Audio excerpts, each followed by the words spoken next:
আসসালামু আলাইকুম প্রিয় শিক্ষার্থী বন্ধুরা, কেমন আছো তোমরা? আশা করছি সকলেই ভালো আছো। তো আজকে আমরা সালোক সংশ্লেষণ, পানিচক্র, কার্বন চক্র এবং অক্সিজেন চক্র নিয়ে কথা বলবো ইনশাআল্লাহ। তো এখন আসলে সালোক সংশ্লেষণ কি? ছোটবেলা থেকে অনেক পড়েছো। সালোক সংশ্লেষণ হচ্ছে সূর্যের আলো, হ্যাঁ? গাছের ক্লোরোফিল এবং মাটি, পানি এগুলো কি করে? ব্যবহার করে। তো আজকে আমরা একটু বিক্রিয়া সহ দেখব। তোমরা এখন বড় হয়েছো তাই। তো এখন আসো আমরা এই কার্বন ডাইঅক্সাইড, পানি এবং আলো ক্লোরোফিলের মাধ্যমে কিভাবে আসলে এই শর্করা জাতীয় খাদ্যটা তৈরি হয় সেটা দেখাবো এবং আমরা আরো বিস্তারিত কথা বলবো। তো প্রথমত আসো, এখানে দেখো যে তোমরা জানো যে সালোক সংশ্লেষণের মাধ্যমে গাছপালা সূর্যের আলোর সাহায্যে নিজের খাবার তৈরি করে। এটা আমরা ছোটবেলা থেকেই জেনে আসছি। তো আজকে আমরা আরো ডিটেইলস জানবো ইনশাআল্লাহ। তো এখন আসো, কিভাবে আসলে এটি ঘটে তোমরা জানো? এটি একটি ভৌত নাকি রাসায়নিক পরিবর্তন? সালোক সংশ্লেষণে কিন্তু গাছপালা আলোর সাহায্যে বাতাসের মধ্যে যে কার্বন ডাইঅক্সাইডটা থাকে এবং এই পানির মধ্যে বিক্রিয়া ঘটিয়ে কিন্তু গ্লুকোজ এবং অক্সিজেন তৈরি করে। উৎপন্ন গ্লুকোজটা গাছপালা নিজেদের জন্য কাজে লাগায় এবং কিছু পুষ্টি হিসেবে সংরক্ষণ করে, আর বাকি অক্সিজেনটা আমাদেরকে ছেড়ে দেয়। আর সেইটা কিন্তু আমরা আমাদের প্রশ্বাসে কাজে লাগে। তো কার্বন ডাইঅক্সাইড কি? তোমরা এর আগে কিন্তু দেখিয়েছি। কার্বন ডাইঅক্সাইড হচ্ছে CO2, এটাকে কার্বন ডাইঅক্সাইড বলে। আর পানি হচ্ছে কি H2O। এখন এই যে বিক্রিয়াটা হচ্ছে, এখানে ৬ অণু, সামনের দিকে ৬ দিছি মানে ৬ টা কার্বন ডাইঅক্সাইডের অণু লাগে, একক লাগে এবং পানির অণু লাগে হচ্ছে ১২ টা। এই ৬ টা পানির অণু ৬ টা কার্বন ডাইঅক্সাইড এবং ১২ টা পানির অণু মিলে অবশ্যই সেখানে স আ আ সূর্যের আলো থাকতে হবে এবং পাতার মধ্যে ক্লোরোফিল থাকতে হবে। এটা পাতাতেই ঘটে মেইনলি ইয়েটা। তো তোমাদেরকে যদি আমি একটু দেখাই, যে এই যে দেখো সূর্যের আলোটা ব্যবহার করা হচ্ছে এবং এই যে পাতার মধ্যে আলোটা এসে পড়ছে এবং এটা পাতার মেসোফিল টিস্যু এবং এই টিস্যুর মধ্যে কিন্তু এই যে ক্লোরোপ্লাস্ট আছে, ক্লোরোফিল আছে এবং এই জায়গাগুলোতে কিন্তু এই জিনিসগুলো ঘটে।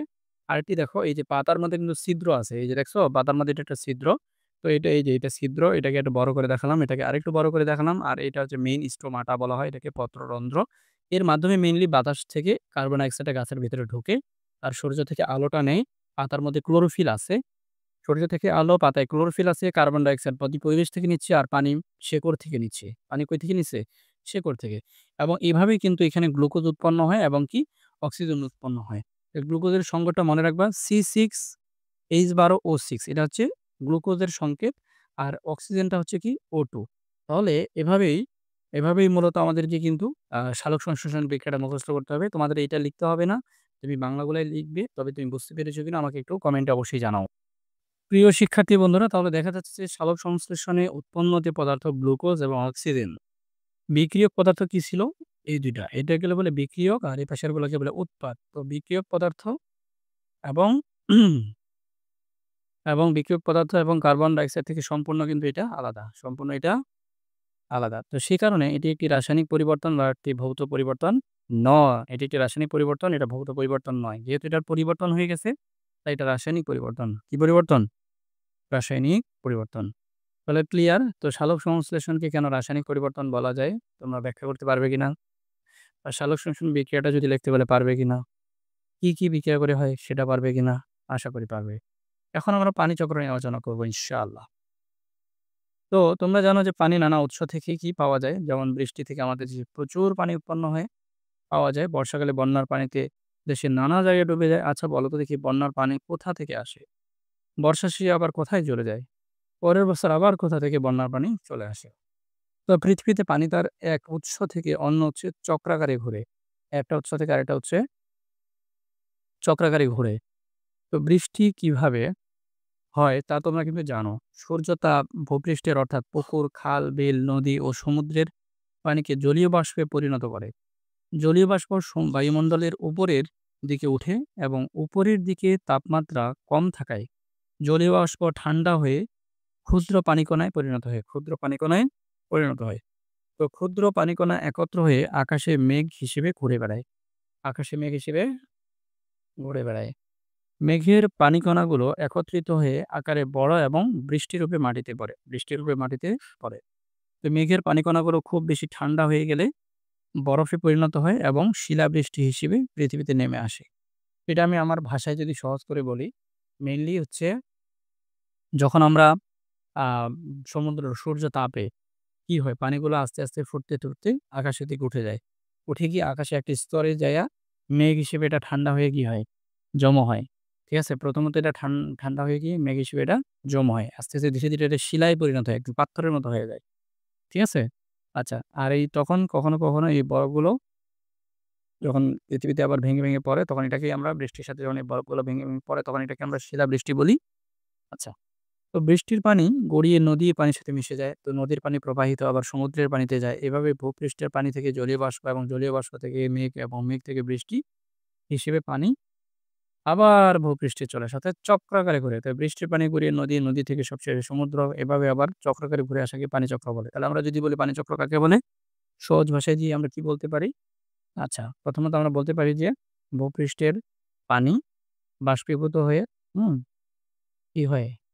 মানে আকাশে বা বায়ুমণ্ডলে কি হয়? মিশে যায় এবং এই বায়ুমণ্ডলে মিশে থাকা জলীয় বাষ্প ঠান্ডা হয়ে কি হয়? মেঘে পরিণত হয়, বরফে পরিণত হয় এবং সেটি পরবর্তীতে আবার বৃষ্টি হয়ে আমাদের ভূপৃষ্ঠে চলে আসে এবং এখান থেকে আবার সমুদ্রে চলে যায়। পুকুর থেকে, খাল-বিল থেকে, নদী থেকে কিছু ভূগর্ভে সরাসরি চলে যায় এবং কিছু সমুদ্রে চলে যায় এবং সমুদ্রপৃষ্ঠ উম বিশাল সমুদ্রপৃষ্ঠ সূর্যের তাপে ফুটতে থাকবে উপরে পানিটা বা বাষ্পীয়িত হতে থাকে। হয়ে সেটা আবার আসমানে চলে যায়। এইভাবে কিন্তু চক্রাকারে এটা ঘুরতেই থাকে মেইনলি। পৃথিবীর ৩ ভাগ জল, এক পৃথিবীর কি ৩ ভাগ জল, ১ ভাগ স্থল আমরা জানি। তার মানে কি? সূর্য তাপটা পানির উপরে সরাসরি পড়ে। তাহলে সরাসরি পড়লে কি? এটা কি তাপে কি বাষ্পীভূত হয়ে উপরে উঠবে না? তাহলে এইভাবে কিন্তু এই সার্কেলটা চলতে থাকে। তো প্রিয় শিক্ষার্থী বন্ধুরা, আমরা এই বিষয়টা আশা করি বুঝতে পেরেছি।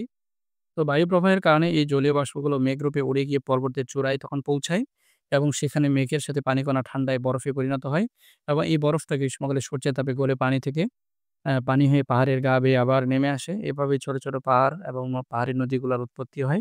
কারণ কি মেঘগুলা ভেসে উঁচু পাহাড়ে গিয়ে এগুলা জমা হয়ে যায়। আর পাহাড়ের মধ্যে কি আছে? বরফ আছে।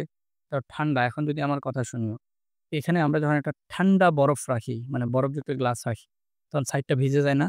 এই গ্লাস কি ভেদ কইরা কি পানি বাইর হইছে? না। মেইনলি আমাদের পরিবেশের মধ্যেও কি আছে?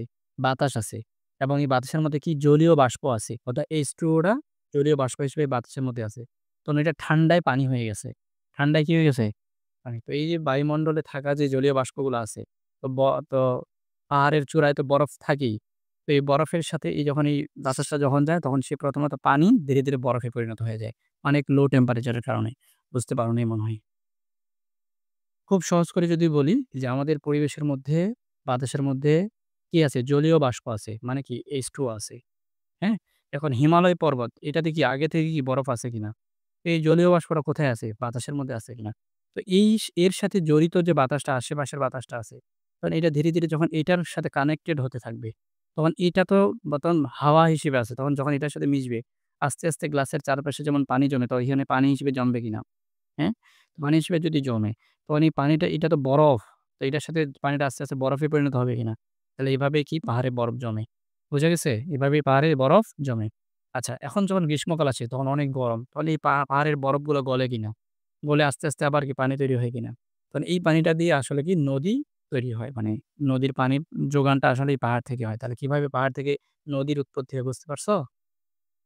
আচ্ছা। তো প্রিয় শিক্ষার্থী বন্ধুরা, তো আজকের যে আলোচনা আশা করছি তোমরা বুঝতে পেরেছো। তো পানিচক্রে জড়িত অত্যন্ত গুরুত্বপূর্ণ ৩ টি ঘটনা আছে। একটা নাম হচ্ছে বাষ্পীভবন, একটা ঘনীভবন, একটা কঠিনীভবন। তো এই বিষয়গুলো আমরা আগামীকালকের আলোচনায় আমরা তুলে ধরবো আমাদের আগামী পর্বে। তো আমাদের এটা ২ পর্বেই হোক। এটা একটি বড় টপিক।